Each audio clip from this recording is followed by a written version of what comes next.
All right. All right, everyone ready? We're ready. Here we go. All right, thank you. Welcome back, everyone. At this time, we would like to welcome Westfield High School Internship Coordinator Michelle Gowdy and the high school students Grace and Natalie to the podium for a special presentation on the Westfield High School Internship Program.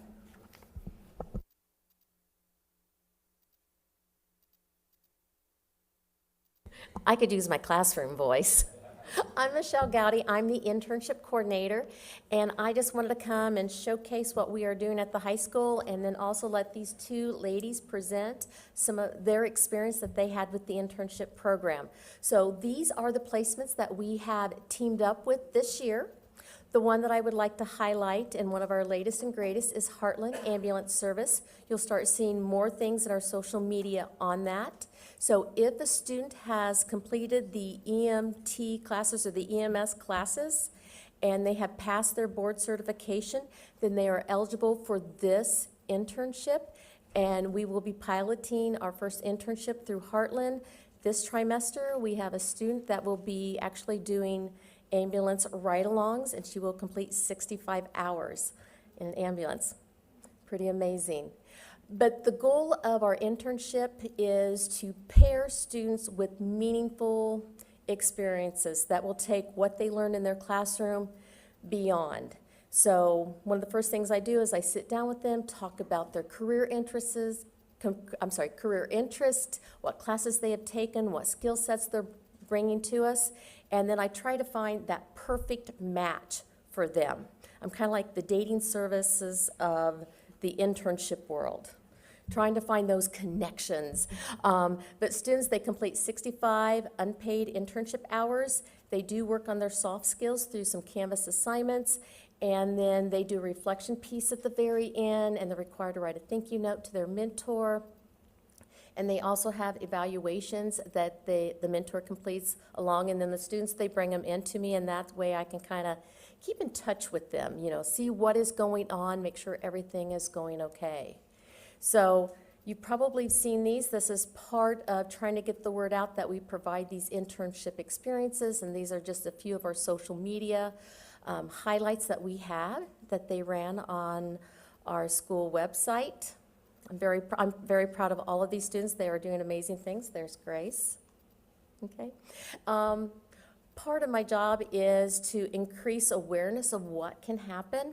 And so in 22-23, you can kind of see we had 50 interns go through the program. This year we will have 93.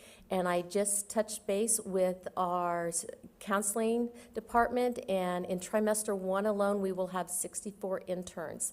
And I will be meeting with them soon. So part of the reflection piece, I just wanted to share with these because at the very end of the course, I read, what was meaningful to them, what did they take away from it. And I thought some of them had like these powerful quotes, or very insightful, especially for an 18-year-old. One wrote about how their mentor, they didn't see their work as a job, but they saw it as a contribution to the city. I mean, what a great way to start life, to see it's not a job, it's what I can provide for the world. And then another one talked about how she was making connections for potential jobs in the future. And then another one went on and described how she started taking more initiative. So I was very impressed with our kids, and I'll be honest with you, I could go on and on about all the different things that they had. But I would like now to introduce Natalie Gazal. Hello. So I'm Natalie Gazal. I am a senior at Westfield High School, and I have been through 3 internship programs so far. When Gowdy asked me to talk about this, I was so excited because I genuinely think that the internship the capstone, that internship capstone is such a wonderful experience. I've convinced all my friends to drop their senior seminars, pick up an internship, because 3 days out of the week I have a free day, but those 2 days I get to really experience the real world. My first law internship was at Webster and Garino. I followed Emily Berry, who was a family law. I went through a bunch of divorce hearings, family, kids, the separation of time. And then I also did a lot of tort with them, the civil law aspects, and I listened in on will writings. It was really interesting. And then when I got my second internship, I was like, I've already seen all the forms of law. I've already written like law, like I've written a will, like I'm good. But then I went to the law office of Carolyn Grimes, and I went into immigration law, where I learned a whole new, different, a lot more personable form of immigration law, which, I mean, I didn't even suspect immigration law as a passion that I could even do. So when I met all the people who were at the office of Carolyn Grimes, first of all, the committee themselves were fantastic. I had mentors that I truly sat down with and was able to speak about my future and my aspirations with. But I also was able to meet the people behind the law. With, like civil cases, it's a house. It's a kid I've never met. But with immigration law, I sat in on those hearings where I learned of their stories. And I mean, I learned so much of that at the law office of Carolyn Grimes. And then I went on to the CVS externship, where I became a pharmacy technician in training. I currently am there right now. I came there right from CVS in Target on 151st Street, if you want to stop by. I was just there this afternoon as well. I am learning so much. I count pills, I take orders, I have been updating prescriptions, and it's an experience that I would have never been able to get without this. And then I'm going to Purdue for biological engineering with the goal of becoming a pharmaceutical patent lawyer. So you can see how I've kind of tied in all my different internships into my job aspirations. But also the way that I got my major and my final end goal is through talking to my mentors. I didn't just get the experiences behind these internships themselves. I got the people. I got the connections. I got to sit down and talk to my mentors. It got to the point where they weren't exactly higher ups, like figures I was looking up to. They were my friends. So I come from a family, no one's been a lawyer in my family ever. So, I mean, I got that experience and it was amazing. So I literally recommend the internship platform to anyone at the Westfield High School. I've forced all my friends to go into it, so it's amazing. That's how I'm increasing my numbers. Okay, so hi, I'm Grace Barty, and I'm also a senior at Westfield. So I intern as at the city of Westfield, but specifically in the HR department. So first, when you hear that, you're like, HR. That's what I thought. When Miss Gowdy first said that to me, I was like, maybe not, maybe we'll try it out. So what really made me a little bit more nervous about the HR aspect was, is this gonna be kind of boring? Who knows? Then I met Mrs. Stackelback. Now, she is an angel and my favorite person. So she was actually one of the first people I actually called when I got into my college of my choice, or my dream at the time. And she was my second call, and she was over the moon for me. So being at the city of Westfield, being an HR intern, I learned regulations, standards. I learned about what the HR aspect, how that goes as a whole. And then on top of that, I was also taught life skills. There were a lot of things that I did not know. As a teenager, as a 17-year-old girl, I did not know about benefits. I didn't know about anything that would come from a job, like a big girl job. Nothing. But what really made me really happy about being at the city of Westfield, but not only just being there, I have two amazing women up there, as you can see. It's so empowering to see women in a workplace, and especially at that level, really empowered me. And so it also helped me realize that adults aren't that scary. I joked around with people from construction to people from the mayor's office. I just joked around with a lot of people, and really getting to know them made me feel more comfortable with the people who run this city. I've lived here for 18 years, and I never knew the people behind it. I never truly did. But now I do know that these people are just looking out for the best interests of our city. And they've also offered me a job straight out of college if I want it. They're amazing people, and I recommend internship to everybody that I definitely can, because it's so important to me, and it's very important to have that aspect of not only a little sliver of time at a job, but having this internship can help you in the long run with connections and everything, kind of what Natalie said. So again, I've talked to a lot of juniors, sophomores about, maybe senior seminar isn't as amazing as being with actual people that you can talk with and really gain real life experience from. And being at the city of Westfield has definitely taught me that. They are very kind, caring people that are just looking out for us at Westfield. So yeah, thank you. So what's your dream college? You mentioned your dream college. Actually, it was the University of Iowa, but I now committed to Purdue, studying marketing. So yeah, thank you. Purdue for you. Boiler up. Thank you. What questions do board members have first?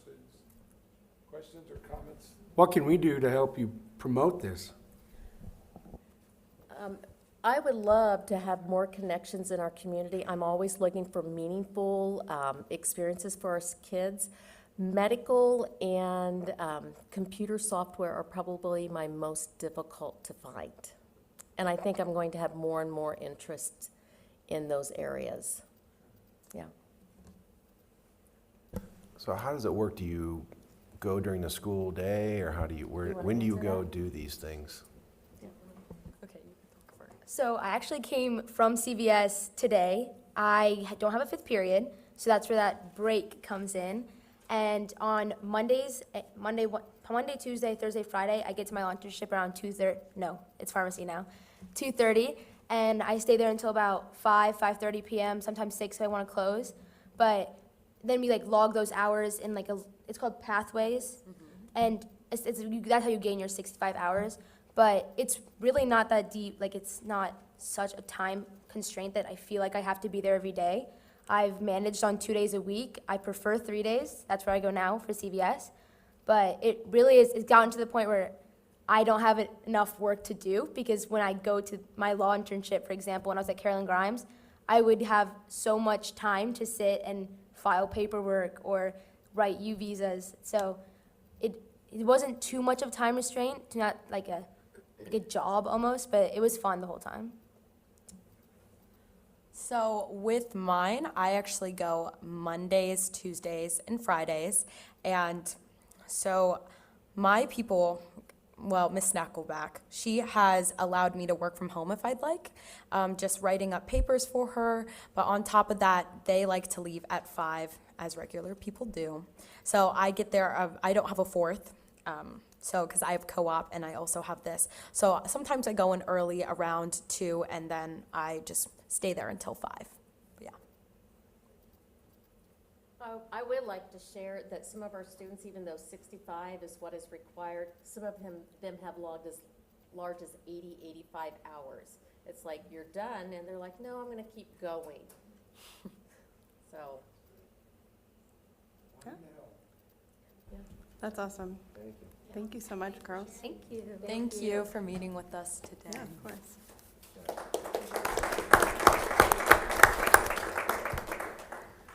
All right, the next item on the agenda is the approval of the consent agenda. Consent items include board minutes, accounts payable vouchers, payroll vouchers, and personnel reports. All items in the consent agenda have been reviewed by the board in advance of the meeting and are approved in a single motion. So at this time, I will entertain a motion to approve the consent agenda as presented. So moved. Thank you. Is there a second to the motion? Second? Thank you, Mike. It has been moved and seconded to approve the consent agenda. Is there any discussion or any questions? Nope. All right. Hearing none, all in favor say aye. Aye. All opposed say no. Motion passes. Excellent. Thank you. The next item on the agenda is for the board to hold a preliminary hearing on the proposed capital projects to be funded by GeoBunds. If you're interested in speaking at the hearing, please make sure you have filled out a comment card in the check-in table, actually with Stacy. After a presentation, there will be an opportunity for the public to make comments about the project. At this hearing, we will ask that each person limit their comments to 3 minutes and that the topic be limited to the proposed project under consideration. The notice of this preliminary hearing or determination hearing was published as legally required. At this time, I will ask Brian Tomichael to explain the purpose of this hearing, the process of determining and communicating the project to the community, and the need for the project, how the proposed project meets the needs as described, how the proposed project will be financed, as well as the information about the effect on the typical property taxpayer. Brian. Thank you. So pursuant to Indiana Code 6-1.1-20-3.5, School corporation must hold 2 public hearings to adopt a resolution of preliminary determination to issue bonds and enter into a lease for a project which has a total project cost in excess of the non-control projects. And where that's important is because of the other Destination Westfield projects we've done this year. It really puts us into a different threshold of projects because the state looks at total project cost in a year, not just individual projects. So for this specific project, it would be a general obligation bond for $8.76 million. We will have this hearing tonight, and then next month we would have another hearing, and we would not look to issue bonds until after July 1st of the calendar year. So the 3 main items that would be within this project, first piece is about $2.56 million of technology. So we've done the first phase of the ViewSonic boards, which if you remember a few months ago, we had technology team come in and kind of present those and upgrade as we go across the district.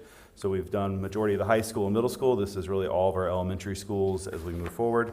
1.75 million would be for buses this year.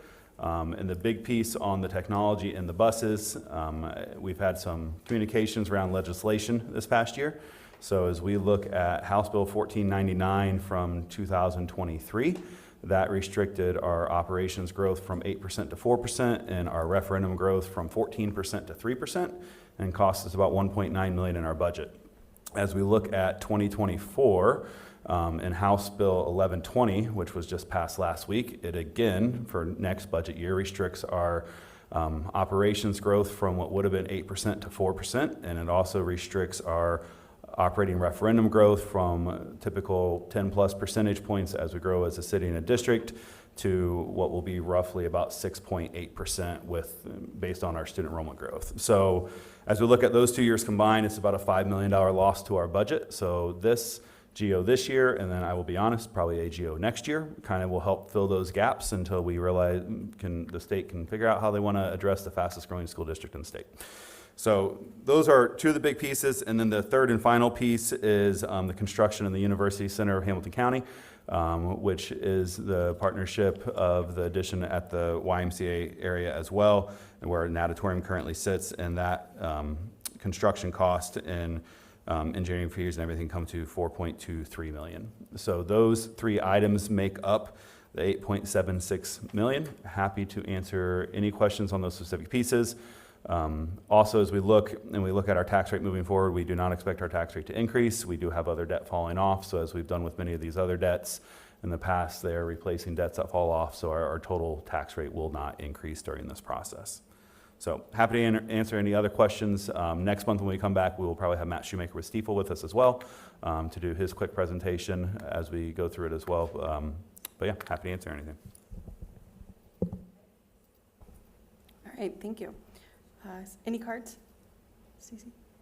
No, no. All right, so now was the time for anyone to fill out a card? Anyone? No? Okay.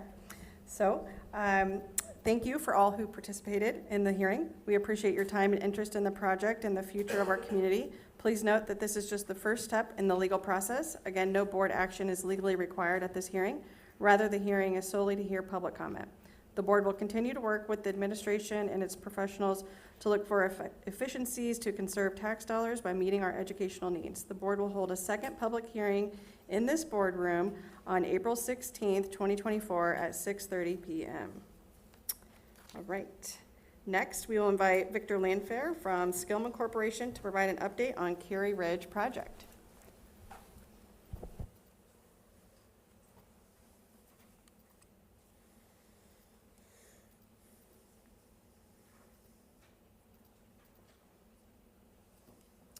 Well, good evening, Board. Appreciate the opportunity to come back and give you an update on the Cary Ridge project.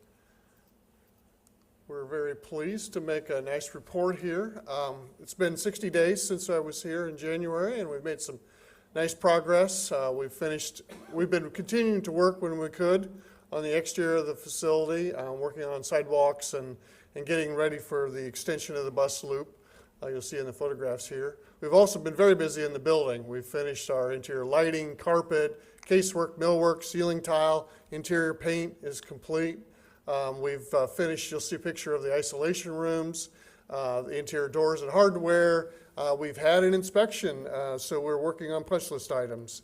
And we do have tack boards and marker boards we're wrapping up, and we'll see that we're working on wrapping up the final touches of the exterior with the metal fascia and downspouts and gutters. So we're real pleased and really on target. You'll see we've been sort of working our way around, making sure that the entrances to the building, the sidewalks, and the final grading are complete. That's actually a little bit of an old picture. I think by now we're all completed with those metal panels above the windows. So there you see from the southwest, we have our sidewalks accessing the main entrances and both the main entrance and the southern entrance. As you work around, you see there in the foreground, that's we have the base down for the bus loop expansion. As you work around the building, you see we still have a little bit of site work to do.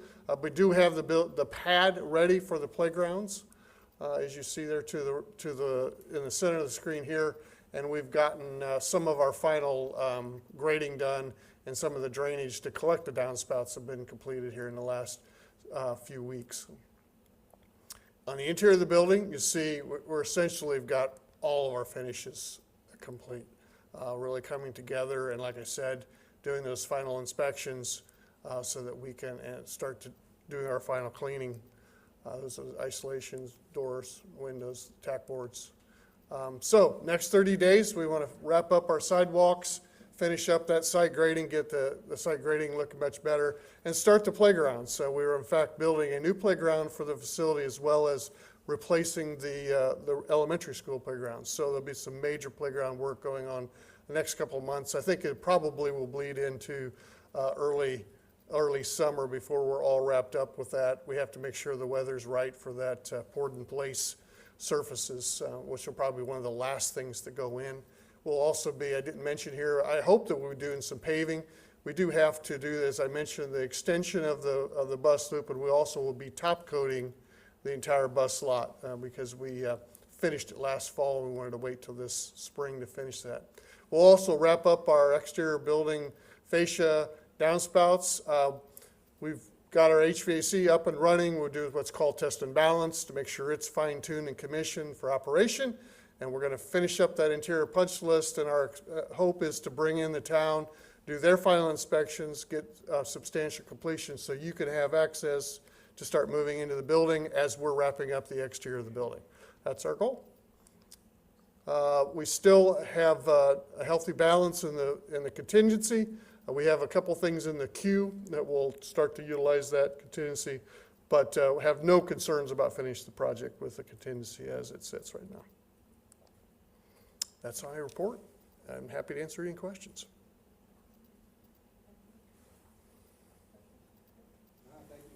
Well, thank you. It's going to be a nice project. A real asset to the elementary. So just let the board know, we've been working on a ribbon cutting for that building, groundbreaking for other projects. I'll get that information to you. So all that will start after spring break. Again, we want to celebrate the hard work of Skillman and CSO and what they've done with this project and the patience of our teachers. You know, when you add on a building, there's a lot of moving around, but I know it's going to be great for our kiddos, and especially the special kiddos that are going to occupy this building. It's going to make a difference for generations, for their families. Unfortunately, because it's such a nice facility, it really hits on some of those special program needs. Parents are moving into the district to fill it up, but that's kind of a good thing. So we appreciate your hard work and your dedication to get us to this point, and we look forward to the finishing of it. So thank you. Thank you, Victor. All right, thank you. We will now move into the business and operation portion of the agenda and Destination Westfield building leases with Brian Tom Michael presenting. Thank you. So we did, well, back up. So November, December, we did the pre-determination hearings on our Destination Westfield project. We had our 2 hearings on that, had the approval. All those pieces have gone through petition remonstrance of all those projects. And to remind everybody, that is the transportation, building the expansion of the Early Learning Center, Midland Crossing Elementary, Shamrock Springs Elementary, Westfield Middle School West, and then the Westfield Community Center, as well as all the site and infrastructure work that's going to be required for our Centennial Road site. So we are currently working through all those projects, so we are really at the point now to start working through getting ready to issue some of the bonds as we go through that. So we are proposing doing a 2024A and a 2024B lease. 2024A will be transportation, early learning, the site logistics of that site, and then Westfield Middle School. So really focusing on that Centennial Road site, and then this building expansion here. And then 2024B will be both new elementary schools, Midland and Shamrock, and then the Westfield Community Center. So kind of separating them out. Within those two projects, we will probably still stagger some of our bond issuances within those around the project timelines as we go through. Once we have the full resolutions that will be approved in future months, we will also be having approval for bands, which are bond anticipation notes. So in order to kind of cut down on some of that cost, because interest on these projects are really determined based on when is substantial completion date, so when is move-in date. And when we look at the middle school construction of almost 2-year timeline, and then the elementaries of 12 to 18-month timeline, we want to be cognizant of when we're issuing the bonds, how much interest we're accruing on the front end versus where's total project costs going. So by doing the bond anticipation notes, we can lower that interest cost and also allow us to get some cash early because right now we've been paying all of our architect and engineering bills out of pocket, and it's starting to get a little costly. So we are looking forward to doing issuance. So to jump into the items, there are 2 resolutions tonight. Well, really 4 resolutions, but there are 2 for each 2024A and 2024B. So I will read through those, and then they both, while there are 4 resolutions, it is the same resolution twice for each bond issuance. So first resolution is a resolution approving the form of the lease agreement. The school corporation is funding these projects through lease financing, as it's done with other past construction or renovation projects. Lease financings are used by school corporations across Indiana in order to borrow for renovation construction. This type of financing does not count against the school corporation's constitutional debt allowance, like a general obligation bond. At the bond closing, the building corporation will purchase certain real estate from the school corporation and do the renovations, which will be completed for at least the aggregated appraisal value. The building corporation then leases the real estate back to the school corporation, and a lease rental is due from the school corporation in order to pay for the bond payments. With that building corp, it does have its own board. I am the lessor representative of that board, so at the end of the day, while it is state law required of how we do it, we still have kind of control of that over that board as well as we work through that. And then the next resolution is resolution reapproving the building corporation. In order for a building corporation, a not-for-profit Indiana corporation, to issue tax-exempt bonds, the IRS requires that the school board approve the building corporation and authorize the issuance of tax-exempt bonds on behalf of the school corporation. We will continue utilizing, I believe, the multi-school building corp, as we've done with several of the last bonds as we've moved forward. We're really working on trying to consolidate that down into one building corp. It is not advantageous to us to have a building corp for every issuance we do because each building corp has to have a different bond, different meeting. So by having one group, it really keeps it cleaner on the back end as we go through that as well. So happy to answer any questions, but those are resolutions 2024-4 through 2024-7, representing both the 2024A and 2024B leases. Thank you. At this time, I will entertain a motion to approve resolutions 2024-04, 2024-05, 2024-06, and 2024-07 as presented. So moved. Thank you, Bill. Is there a second to the motion? Second. Thank you, Rebecca. It has been moved and seconded to approve the resolutions 2024-04 through 2024-07. Is there any discussion or any questions at this time? Did you say you're going to start the issuance in this summer? Yeah, so next board meeting will actually be kind of the final approval round, and then we will look at issuing bands as early as end of April, early May. The bond anticipation notes are a much quicker process because they're usually smaller, like $2 to $5 million bonds, just so we can get some cash on hand to continue to pay for all the design fees that we're going through and reimburse a lot of the expenses that we've already had. And then as we get the bids for the projects in and firm, then we will look at doing bigger chunks during that time as well. Okay. Anyone else? All right. At this time, I will ask for a vote. All in favor, say aye. Aye. All opposed, say no. Great, motion passes. Next, we will go back to Brian for the next agenda item, the approval of club field trips. So we have two field trips for the board to approve. So the first is host a club field trip. So qualifying HOSA club members who are future health professionals will participate in a workshop, explore health and post-secondary opportunities at an expo. They will participate in various competitions through the 2 days. Students will spend the night at the Crowne Plaza Hotel in Indianapolis. On April 10th, students will be responsible for transporting themselves to and from Crowne Plaza Hotel. Second one is the middle school FCCLA club field trip. So the middle school FCCLA national qualifiers and alternates will be competing and attending the Family, Career, and Community Leaders of America 2024 National Leadership Conference in Seattle, June 29th through July 3rd. This event will provide the perfect opportunity to network with members and advisors from across the nation, attend leadership workshops, and participate in competitive events, explore career pathways, and learn from industry experts. Students will be staying at the Hyatt Regency in Seattle, Washington. So happy to answer any questions, but we'd ask that you approve those 2 overnight field trips. All right, great. At this time, I'll entertain a motion to approve the HOSA Club field trip and the WMS FCCLA club trip as presented. So moved. Thank you. It has been moved. Do I have a second to the motion? Second? Thank you. It's been moved and seconded to approve the HOSA Club field trip and the WMS FCCLA field trip. Is there any discussion or any questions? Hearing none. All in favor say aye. Aye. Aye. All opposed say no. Motion passes. All right, thank you. Now we are going to take a look at the second reading of Batch 2 policies with Dr. Atha. Thank you, Mrs. Willis, members of the board. As you are aware, we've undertaken the task of updating and reviewing our policies, and so each month we'll have 2 steps.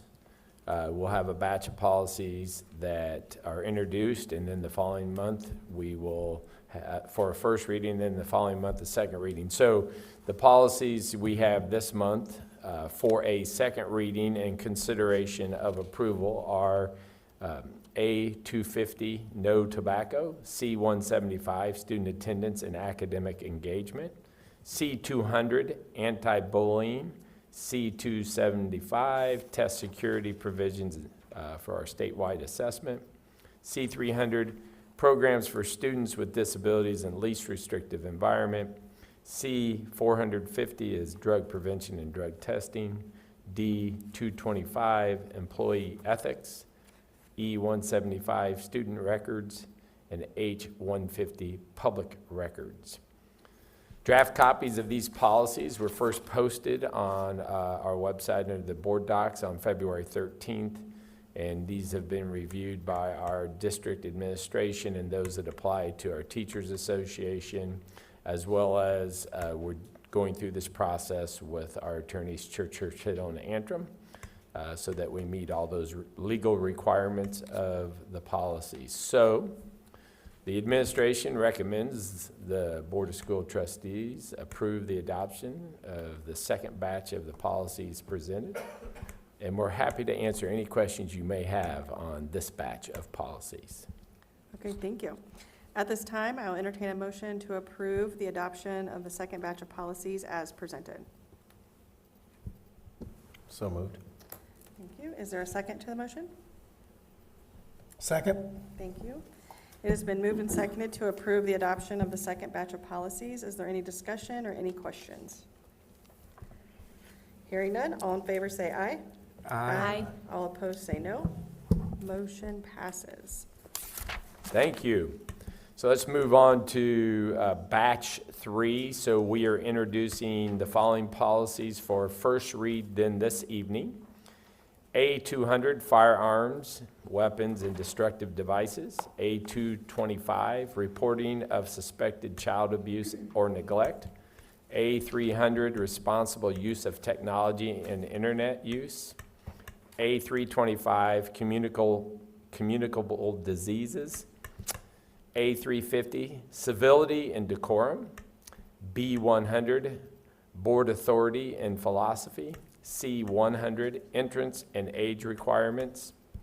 C475, school-sponsored publications and productions.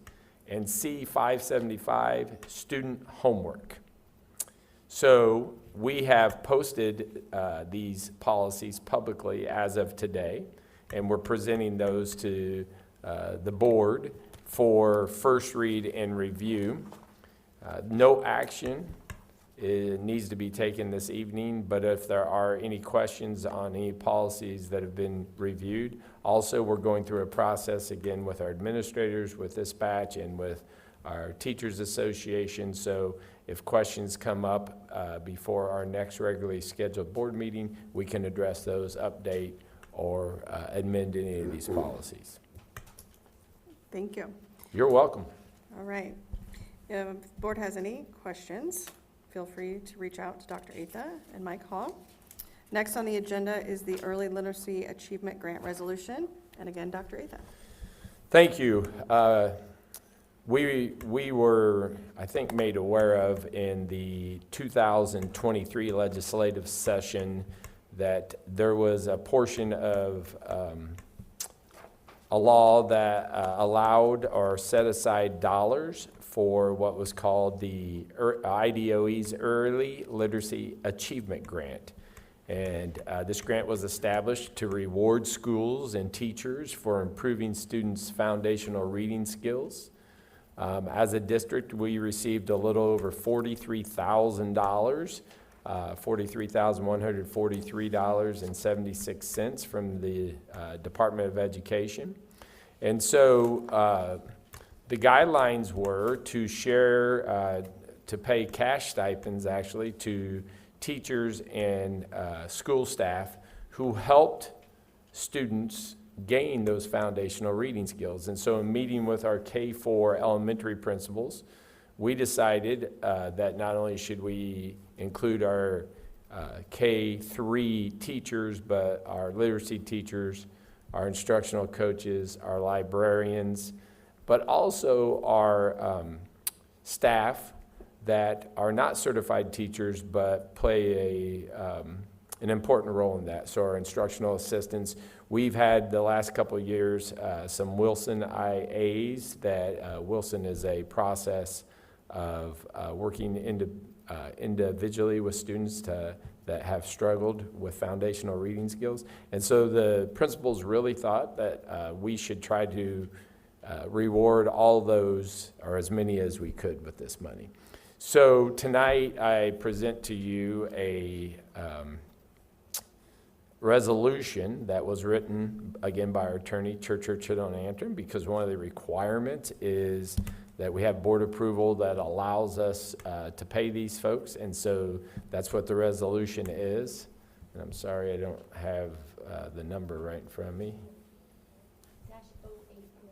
08, right? 2024-08, there it is, thank you.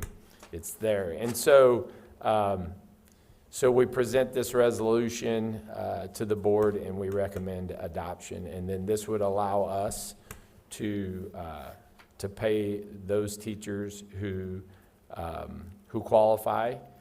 And we need to do it by the next pay because we have to fill out a report before we leave for spring break online.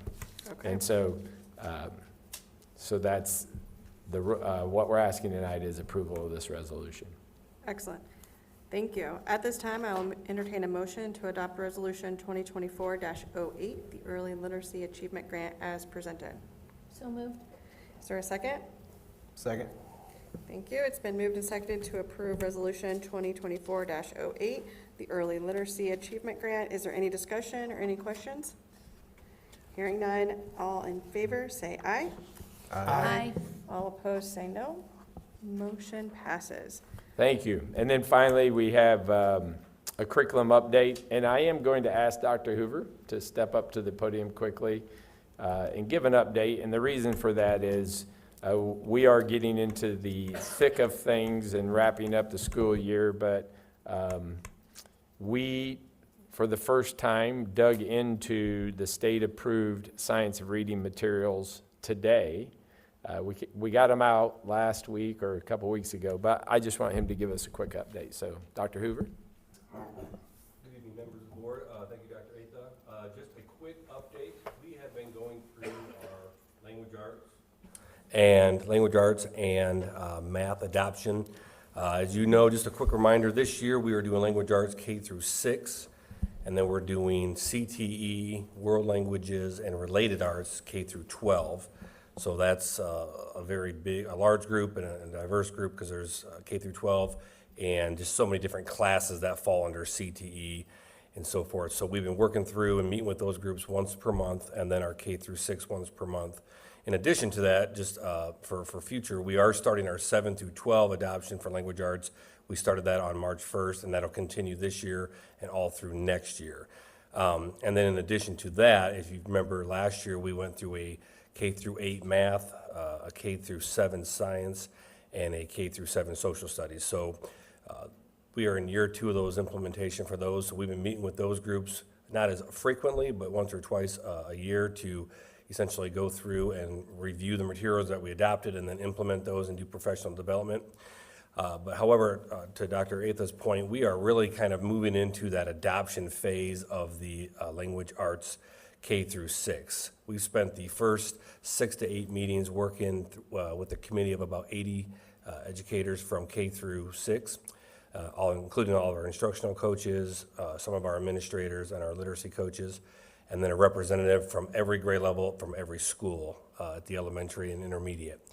And we focused also with one of our leaders and colleagues, consultant, Dr. Aaron McNeil, who worked with us in the science of reading and really kind of just getting our teachers more well-versed in the science of reading. There are some changes from the old model of learning and teaching reading that we wanted to make sure we were up to speed with, and really kind of getting back to some of the more, what I would call more traditional approaches of teaching some of the general phonics and comprehension, vocabulary, and of the sort. So we are now past that book study, and we are moving into the actual adoption of materials. The state of Indiana this year had a process that rendered that that publishers submitted their resources for approval. There were 4 vendors that were approved. Out of those 4 vendors, 5 products. So we quickly reached out to those vendors, and we have all 5 of those products here. And we're beginning the process of going through each one of them with a teacher-created rubric. We worked with our teaching staff to create, how do we want to judge, what do we want to look for in these resources. And through their work and through the state of Indiana's rubric, we came up with a Westfield rubric that is going to work for us. And then we started that process today. So pretty exciting. It's a lot to unpack. Our teachers, I think, went home tired today because they went through 2 materials, and then we are going to go through the other 3 in the next 2 to 3 weeks. Our intention is to, like we did with math, is to begin with 5 or 6, well, in this case, 5 resources, and really get down to our top 2. And then we are going to do a deeper dive with those 2. Bring in those 2 publishers to ask a question and answer session, and then at that point we would actually do a pilot of each one so that way our teachers can see it in action, and then hopefully our goal is by the May school board meeting is to come to you with a proposal for the K-6 adoption resource, and my hope is in our April meeting to kind of give you guys up to speed on where we're at and kind of what you're thinking, just to make sure there's no questions and so forth. But I want to commend our teaching staff.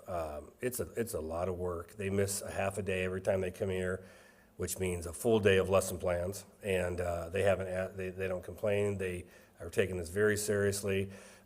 Our goal is to create some alignment, but at the same time allow our teachers to have some ability to own the resource and make it their own, so and have some autonomy. So right now we're in great shape. We're right on schedule, and then the next stage after we received your approval is then we would go ahead and begin those orders, and then we would start the professional development over the summer for our staff for next school year. there any questions? And just want to make a, shout out to the public. Those resources are available for public review. If anyone wants to, they can make an appointment during regular business hours here, and we'd be happy. We have them back in our office area on a counter, kindergarten through, I think, grade 6. Is that correct? So those resources are all available, again, for review as required. And then I also want to note that Lindsay Tomichael is working with Dr. Stinson on the special ed program review, and with Crystal Thompson, our EL coordinator, on the our English learner review for our multilingual students. And so we are hoping to schedule a presentation about those reviews at a work session. So they're wrapping up, but they are hitting it hard too. And so trying to get down to kind of those final recommendations. So I appreciate the work that the team is doing, again, every day, trying to work with our teachers to provide the best instruction and the best environment for our kiddos so that they can achieve at the highest levels. Perfect. Thank you so much. All right, now, thank you, Dr. Atha. We'll hear from Josh Andrews for a communication update. Thank you. One thing, well, first of all, this coming Friday is Cookies with Kaiser. Come on down and speak with Dr. Kaiser about any and everything, but we will be showing the most recent images and renderings and plans about the buildings that are being currently planned out for Destination Westfield. Something new coming to the district is the Shark Tank events that John Moore is hosting, and it's a 3-part series now. It used to just be where they take the kids to the chamber and they do the chamber event, but now it's going to be a 3-part series where the first one is a community event where you can come in and anyone who comes votes on the businesses of the students, and then those top graders go to the chamber, then those top ones come to a final event that will be hosted at the auditorium in the high school, which would be an actual Shark Tank style event where the sponsors will come and actually invest in the kids' businesses. So we're pretty excited about getting that going, and I think that's something that the community can really get involved in and enjoy. Sean and Bailey are doing the second half of Spring Sports Media Day this coming weekend: baseball, softball, volleyball, unified track, and a couple of others. So that'll be, again, continue to help all of the athletic programs promote their service, promote their programs and their students. One thing I was surprised that Ms. Gowdy she kind of glossed over, but that the Heartland Ambulance program that she was talking about, that's the first one in the state of Indiana. So they're coming on Thursday. They're going to bring an ambulance. We're going to do some photos, almost like a media day style, but just something to help promote the accomplishment of that student. There's going to be some news cameras there as well, but that was a pretty big deal of that student becoming an EM. She also downplayed it because she said she's going to be doing ride-alongs, but because of that student's academic prowess, she's going to actually be serving as a first responder. It's not just going to be a passive thing. She's going to be out there getting her hands dirty, so to speak, and something else that the school district and the high school is pretty proud of. So those are some things on the communications front right now. Thank you very much. Is that ambulance right along? Is that with Westfield Fire Department, or? No, it's with the Heartland Ambulance Services, So the the one Jackson that family. Ms. Do you know? Gowdy talked I don't about. think I know that. Christina Jackson and her husband. Very good. Hey, Josh, talk a little bit about what took place at the high school last week with delirium and how many people were watching the stream. Maybe a history on the teacher and as she does her last shows. Yeah, so Jennifer Paul at the Oak Trace Elementary School is I think she's been here for 14 years, but she's retiring this year, and she wrote and she produces and she does Delirium at Oak Trace for all the 4th graders, and that's a play where every single 4th grade student has a part in it, and that was streamed. It was her last one. It was sold out show, and more than 500 people watched the stream that night of that event. And then she's got her next big one, Economan, coming up in April which Ms. Hitch always talks about how you would be surprised that someone can make a song about opportunity cost and it be catchy, but she does it. So they're looking forward to that one, and I'm sure that'll be another highly attended and highly watched stream because Jennifer Paul does a great job with her productions and she gets so many people involved. And I was told that some of the elementary alumni came back for her last show and presented Yeah. her flowers. So she'll be truly missed. And, Jane actually told me today that she had somebody reaching one of the 2005 version of what they did, but she can't find any place. So Josh, we'll have to archive these because they will be valuable down the road. So maybe we can sell them and give some money to the Education Foundation. Who knows? But Sounds like a plan. but really, just to emphasize, one of our goals on streaming, 500 people, and that's still available if anyone would like to see that stream. It'll be in the upcoming blast. It will. So you can still go back and look at it. But great way to honor our kids and our dedicated staff. And that 500 was just that night. There's been more since. Yeah, so.